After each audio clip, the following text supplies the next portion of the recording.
আমরা বর্তমানে ধন্যবাদ আপনাকে, আপনি আমার সাথে ছিলেন এবং আপনি আমার জেল পার্টনার, এই জন্য আপনার সম্পর্কে এবং আমার সাথে আমার সাথে একটা রসায়ন রয়েছে। বর্তমানে আমরা এখন বেরিয়েছি 26 জন। জি।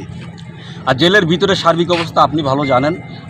এর আগে যিনি জেলার ছিলেন মামুন সাহেব, তিনি অত্যন্ত রূঢ় আচরণ করতেন, বিশেষ করে সাতক্ষীরাবাসীর প্রতি তার অত্যন্ত খারাপ ধারণা ছিল। তার একটি কথা ছিল যে বনের বাসে বনে জন্ম, আপনি নিজেও জানেন এই কথাগুলো।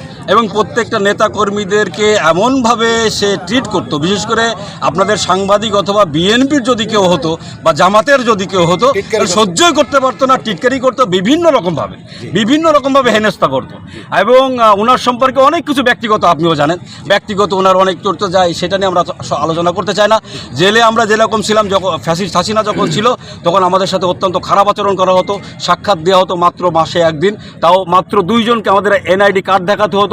শুধু স্বামী স্ত্রীর স্বামীর সাথে দেখা করতে পারতো, অথবা পিতা অথবা সন্তানকেও আসতে দেওয়া হতো না এরকম।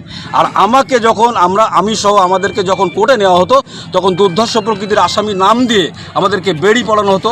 আপনি নিশ্চয়ই জানেন, আমি মাস্টার্স করে আমি শিক্ষকতা করি, তারপরে আমাকে সহ আরও চেয়ারম্যান সাহেবরা ছিল, তাদেরকে বেড়ি পড়ানো হতো এবং বেড়ি পরিয়ে নিয়ে যাওয়া হতো।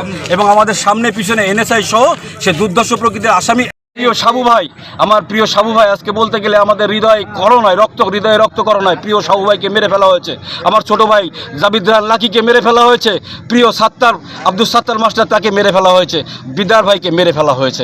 আমরা মনে করি এটাকে মেরে ফেলা হয়েছে এবং তারা শহীদ হয়েছে। এটা আমরা আল্লাহর কাছে মাগফিরাত কামনা করি, তাদেরকে আল্লাহ তাআলা যেন বেহেশত নসিব করেন।